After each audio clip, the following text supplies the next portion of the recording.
Ya, tanpa bermaksud mengangkat dan merendahkan yang lain, tidak. Tapi paling tidak kalau 6 tokoh diduduk Pak, selesai Pak. 6 tokoh itu siapa mereka? Ketua Muhammadiyah, ketua NU sebagai representasi dari umat. Ada tokoh 4 itu, ada Sultan Hamengkubuwono, ada Ibu Megawati, ada Pak JK, ada Habib Rizik. Berenam itu duduk, cari akar masalahnya, tentukan arahnya, buat langkahnya, temui presiden, sampaikan, insya Allah Pak. Persoalannya siapa yang mau menemukan 4 orang ini, 6 orang ini?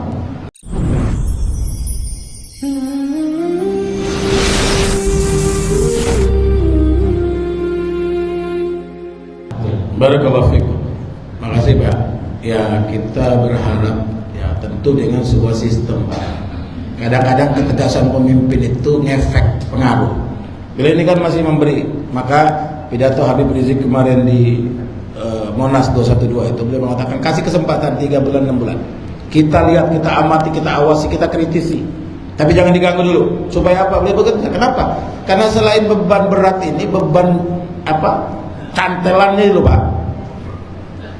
Cantelannya bukan hanya belakang juga Pak, kiri kanan juga di cantelannya. Jadi beliau mau bergerak ini kan butuh support yang besar. Maka semalam dalam kuliah online itu saya sampaikan, ya tanpa bermaksud mengangkat dan merendahkan yang lain, tidak. Tapi paling tidak kalau 6 tokoh diduduk Pak, selesai Pak. 6 tokoh itu siapa mereka? Ketua Muhammadiyah, ketua NU sebagai representasi dari umat.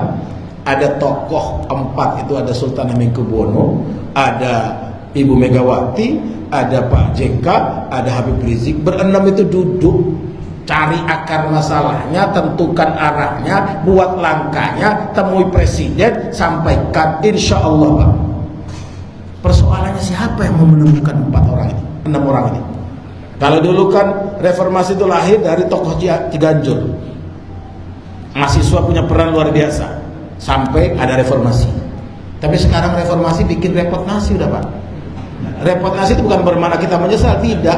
Artinya apa? Sudah dimanfaatkan oleh oknum-oknum tertentu. Dulu itu berharap mengubah ini supaya jadi solusi. Ternyata karena hitungan tak cermat, waktunya mepet, sehingga apa yang terjadi? Ada hal-hal yang dimasuki oleh orang lain kita nggak tahu. Kami pernah bicara, datang menemui salah satu tokoh pimpinan di negeri ini, menanyakan soal kenapa undang-undang itu kok tiba-tiba nongol gitu. Beliau mengatakan kami juga nggak tahu, kok tiba-tiba udah jadi aja. Kok bisa Pak?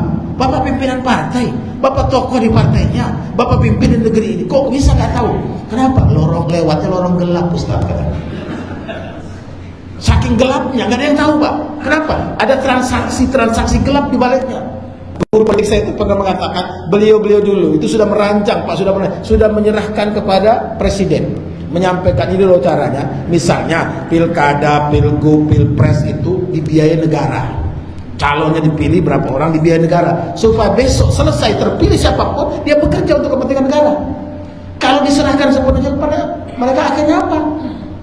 Begitu jadi tunggu dulu, kembaliin modal Pak. Minimal nurutin maunya cukong-cukong, maunya taipan-taipan, maunya para pemegang dan pembacking dana.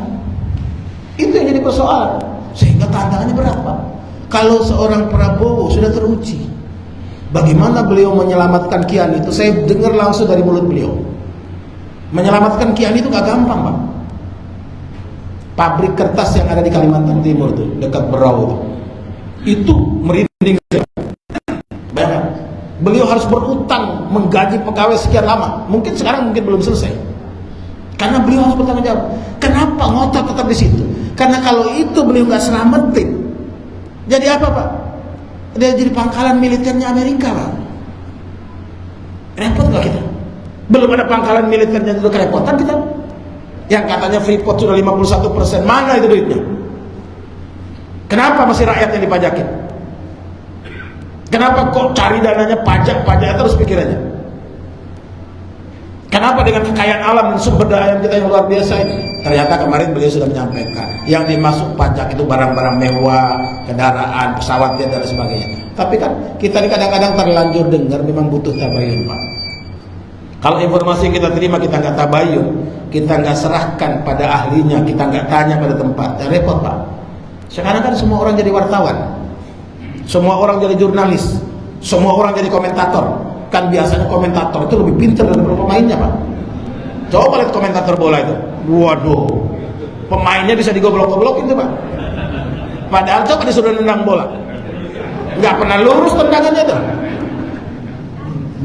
Jadi ini penting buat kita. Maka kita yang jauh doakan, yang dekat ingatkan, sampaikan kepada siapapun kita sampaikan. Sama, kalau masing-masing kita sudah berubah, masing-masing kita sudah mencerahkan pikiran kita masing-masing, masing-masing kita membawa nilai, maka perubahan besar itu pasti akan terwujud. Itu janji Allah. Janji Allah. Kita aja dalam Islam apa? Tokoh-tokoh Islam didudukkan di satu tempat yang berat masih, Pak. Masih, waduh, dia mau aliran itu, dia mau urusannya, waduh, urusannya masih sebatas urusan apa, tinggi pendeknya celana dan gamis, Pak. Yang satu masih urusannya kunut apa nggak kunut, dan seterusnya dan seterusnya. Jadi kita masih punya problem besar yang harus kita selesaikan. Dengan apa? Duduk bareng. 6 yang saya sebut tadi representasi. Mau ditambah lagi, mau dikurangin silahkan. Tapi paling tidak ada solusi yang kita berikan. Apakah cukup dengan pemerintah, dengan menteri-menteri? Enggak cukup, Pak. Negara ini terlalu besar. Negara ini terlalu luas. Dengan segenap problematikanya harus diselesaikan dengan solusi. Solusi besar itu pertama, ya kalau jelas misalnya kayak riba, solusinya stop. Apa kita mesti bergantung terus dengan utang luar negeri? Kita punya potensi besar, potensi dahsyat. Nikel saja, Pak. Tapi kan yang jadi persoalan kan, nikelnya punya Indonesia, tapi dibawa keluar dulu, bawa masuk lagi dijual lebih mahal. Rotan punya Indonesia, dibawa keluar dulu, dibikin jadi kursi, jadi meja, jadi perangkat-perangkat ini, dibawa masuk lagi dijual mahal, Pak. Kopi punya kita, Pak, dibawa keluar, dibawa masuk lagi, jadi merek tertentu, sekali minum 60.000, Pak. Padahal di warung kopi 5.000, Pak. Tapi kita lebih senang yang itu, kan begitu, Pak. Itu yang jadi persoalan. Tetangga kita yang gak ke masjid kita masih cibirin, waduh ini ulang-ulang haji ulang-ulang. Pertanyaannya, pernah ngajak gak ke masjid? Pernah mampir gak? Pernah disilaturahimi gak? Kita bisanya cuma nyalahin aja. Maka perlu ada gerakan baru, ada resolusi baru. Cari teman, cari kawan, Pak. Andaikan semua yang hadir cari 2 kawan masing-masing, sama istri kita juga cari 2 kawan, gak muat lagi Masjid Al-Furqan, Pak. Bener gak? Iya. Kan artinya kita menghadirkan solusi. Orang-orang yang susah hidup, yang tinggalan buat tempatnya hanya 10%, dibawa ke tempat lain lebih banyak. Jadi persoalan juga. Masjid-masjid dari UPZ itu apa? Solusi untuk supaya jangan ada jamaah masjid. Saya kemarin dapat keluhan salah seorang mualaf yang merinding saya, Pak. Beliau datang ke masjid itu dicibir dengan sebelah mata. Dia ke tempat lain dihormati, ibaratnya diberikan karpet merah. Bagaimana nggak senang dan tenang dia di sana? Kalau udah sampai begitu, yang berdosa kita, Pak. Yang berdosa pengurus masjidnya, yang berdosa ustadznya, yang berdosa kiainya, yang berdosa ulamanya. Cuma satu orang itu. Satu orang itu amat sangat berharga, karena Al-Quran telah menetapkan, man qatala nafsan bighairi haqqin qatala an-nasa jami'an, man ahyaha faka'annama ahyan nas. Siapa yang menghilangkan satu nyawa sama dengan membunuh orang sedunia, membunuh semua umat manusia yang sudah hidup, yang sudah pernah hidup maupun yang akan hidup. Dan siapa yang menghidupkan satu orang sama dengan menghidupkan banyak orang. Prinsip ini harus terjaga. Bisa berjalan kalau kita punya iman, kita punya ilmu, kita punya partner, kita punya bi'ah yang membuat kita berubah, membuat kita lebih baik, insya Allah. Karena kadang-kadang kan soal tampilan itu ngefek juga, Pak. Saya biasa jamaah lihat pakai peci, pakai gamis, kadang-kadang pakai sorban, pakai jas. Sekali waktu saya bawa anak istri nonton, Pak, waktu itu film Habibie Ainun di bioskop, Pak. Saya sudah berusaha pasti nggak dikenalin orang gitu, pakai topi lagi, kaos, celana jeans. Jadi orang biasanya kemasukan jeans, saya baru belajar pakai jeans. Tiba-tiba ibu-ibu datang, Ustadz nonton juga. Saya kan nggak mungkin bilang, maaf Bu, saya sedang tidak jadi ustadz.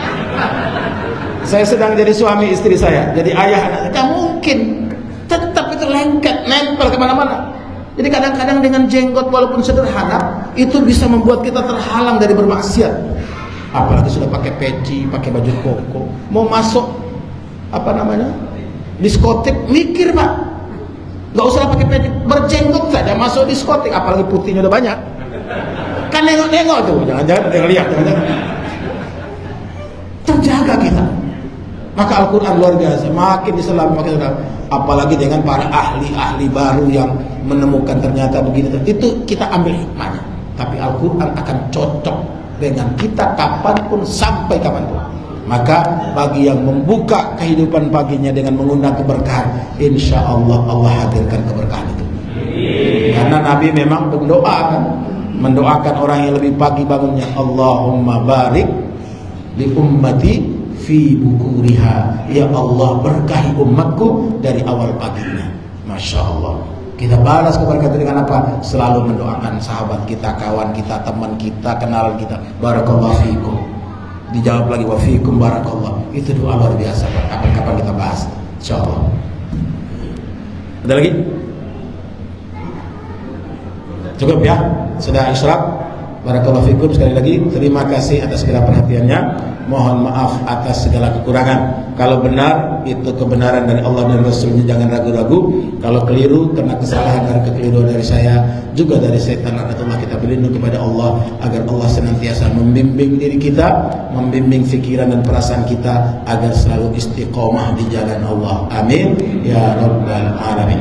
Hadanallahu ajma'in. Subhanakallahumma bihamdika asyhadu an la ilaha illa anta astaghfiruka wa atubu ilaik. Wassalamualaikum warahmatullahi wabarakatuh.